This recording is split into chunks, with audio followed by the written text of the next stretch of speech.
চাল ডালের ব্যবস্থা করে আমাদের কৃষক ভাইয়েরা, আমাদের রেমিটেন্স যোদ্ধা যারা ঘর বাড়ি সব কিছু ছেড়ে দিয়ে বিদেশে তারা থেকে দেশকে উন্নতির জন্য তারা টাকা পয়সা পাঠায়। কিন্তু দুর্ভাগ্য আমাদের দেশ পরিচালনার যাদের দায়িত্ব আছে তারা যথাযথভাবে দায়িত্ব পালন করেন না। তারা জনগণের দিকে তাকান না।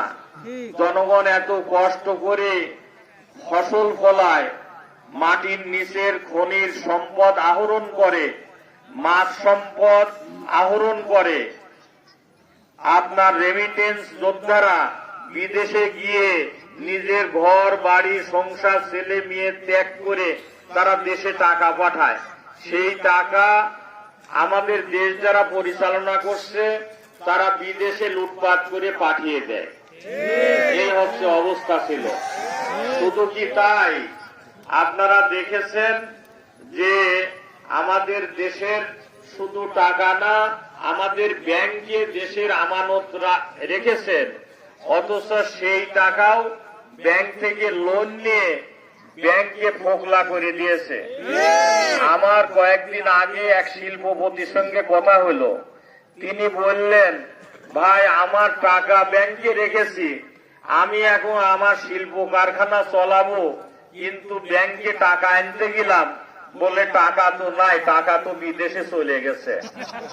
কথা কি বুঝেছেন? এটা হাসছেন, এটা দুঃখের বিষয়, এটা আমাদের জন্য কলঙ্কজনক, এটা দুর্ভাগ্য আমাদের যে আমরা যাদের কাছে আমানত রাখি, দেশ পরিচালনার দায়িত্ব দেই, তারা দেশের টাকা নিজের টাকা মনে করে বিদেশে পাঠিয়ে দেয়, নিজের পকেট ভর্তি করে।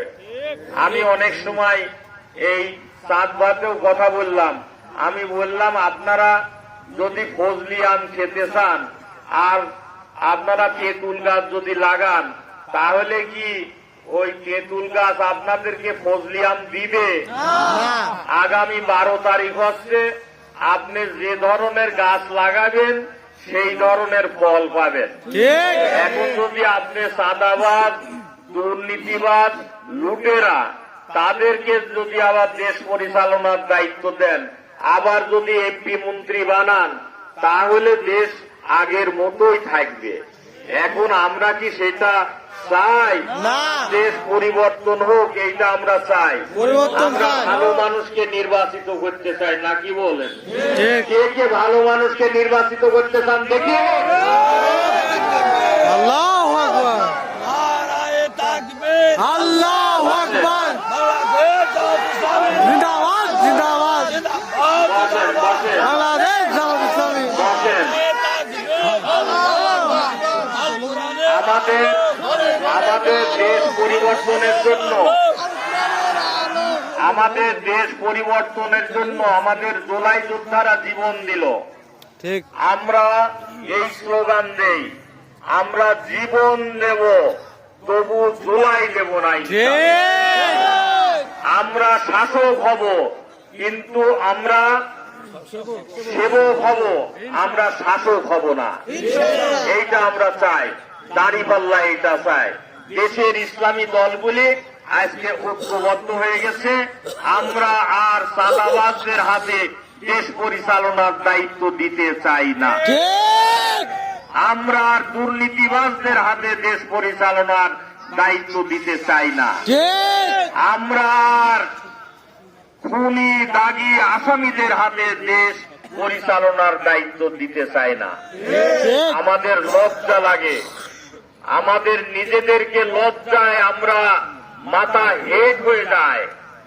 যে দলের চাঁদাবাজির টাকা ভাগাভাগি করতে গিয়ে এই 15 মাসে 200-এর উপরে নিজেদের দলের লোক নিজেরাই খুন করেছে, সেই দলের কাছে কি দেশ নিরাপদ? সেই দলের কাছে কি দেশ এবং জাতি নিরাপদ? সেই দল কি আর জনগণ ভোট দিতে চায়? চায় না। অতএব দেশের জনগণ আজকে একটা হয়ে গেছে, একমুখী হয়ে গেছে। এখন তো আমাদের কানে আওয়াজ আসে।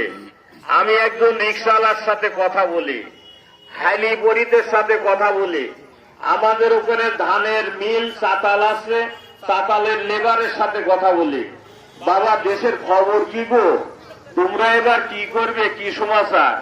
ওরা বলে যে সব দল দেখা শেষ। তারা কি বলে? তারা স্লোগান দিচ্ছে এখন দাঁড়িপাল্লার বাংলাদেশ। এবার পরীক্ষা করার জন্য হলেও 5 বছরের জন্য হলেও আমরা মোল্লা সাহেবদের, মৌলভী সাহেবদের এবার দেব ভোট। কথা বলে, কথা কি ঠিক কিনা? কথা ঠিক। একেবারে রাস্তাঘাটে, হাটে বাজারে, দোকানপাটে এক কথা, তা হচ্ছে আর চাঁদাবাজদের আমরা ভোট দেব না। এই কথা শোনার পরে আমাদের এই বন্ধুদের, আমাদের এই ভাইদের মাথা খারাপ হয়ে গেছে। আর মাথা খারাপ হবে না কেন? ঢাকা বিশ্ববিদ্যালয়ের নির্বাচন হইল, ডাকসু নির্বাচন, তারপরে ডাকসু নির্বাচন, চাকসু নির্বাচন, রাকসু নির্বাচন, সর্বশেষ জগন্নাথ বিশ্ববিদ্যালয়ের নির্বাচন। সকল নির্বাচনে ভূমিধস বিজয় ইসলামী ছাত্র শিবিরের। নির্বাচনের আগে হায় রে হায় হম্বিতম্বি, একেবারে মনে হচ্ছে তারা কি যেন হয়ে গেছে, দেশের লাট বাহাদুর, দেশ পরিচালনা তারা করবে। 24 জন আর 24 সিটের মধ্যে 22টা সিটই ইসলামী ছাত্র শিবিরের বিজয়। দুটি তাও ওই দলের না, দুটি তাও স্বতন্ত্রের বিজয়। আর সে বিজয়টা কি? ছাত্র শিবিরের, ছাত্র দলের ভিপি ভোট পেয়েছে 4,500, আর ছাত্র শিবিরের ভিপি পেয়েছে 14,500। কয় গুণ বেশি ভাই? 3 গুণ বেশি। এখন দেশের জনগণ বলছে ঢাকা বিশ্ববিদ্যালয় থেকে আমরা শিখে ফেলছি, এবারে দাঁড়িপাল্লার বিজয়, ভূমিধস বিজয় হবে ইনশাআল্লাহ। ইনশাআল্লাহ দাঁড়িপাল্লা, নাকি বলেন? ইনশাআল্লাহ দাঁড়িপাল্লা। এই জন্য আরো মাথা খারাপ হয়ে গেছে। এখন দেশের জনগণের সাথে কথাবার্তা বলে দেখছি যে আমাদের ভাইদের চাইতে বোনেরা নাকি ভোট বেশি দিচ্ছে দাঁড়িপাল্লায়। এতে আমাদের বোনদের উপর তারা নাখোশ এবং বোনদেরকে তারা বাধাগ্রস্ত করছে। আমি বোনদের মহলে গিয়ে জিজ্ঞেস করলাম, আপনারা সব ভয় পেয়ে গেছেন নাকি? হাসিনা সরানোর জন্য তো আপনারা ঝাঁটা মিছিল করেছিলেন পাবনা আর ঈশ্বরদীতে, এবারে কি করবেন যদি এরকম অবস্থা হয়? দেশের স্বাধীনতা, সার্বভৌমত্ব রক্ষার্থে আপনারা কি বলবেন, কি করবেন? ওরা বলে যে এবার জিআই ভাই হাতে নিয়ে যাব। কথা বলছে, সত্যি কথা বলছে। আমি বাক্সিতে গেলাম, বলে যে এবার কি করবেন আপনারা? ভয় পেয়ে গেলেন, বলছে আমরা এবার জিআই 5 নিয়ে যাব। কেন আপনারা জিআই 5 নেবেন? যে মহিলা নাকি বাইরে যেতেই পারবে না, আপনারা আবার জিআই 5 নিয়ে যাবেন। আপনারা কি ইসলাম ডুবাবেন? বলছে আপনারা, আমরা ইসলাম ডুবাবো কি করে? আল্লাহ রাসূলের সাথে মা আয়েশা রাদিয়াল্লাহু তাআলা আনহা তো যুদ্ধের ময়দানে গিয়েছিলেন।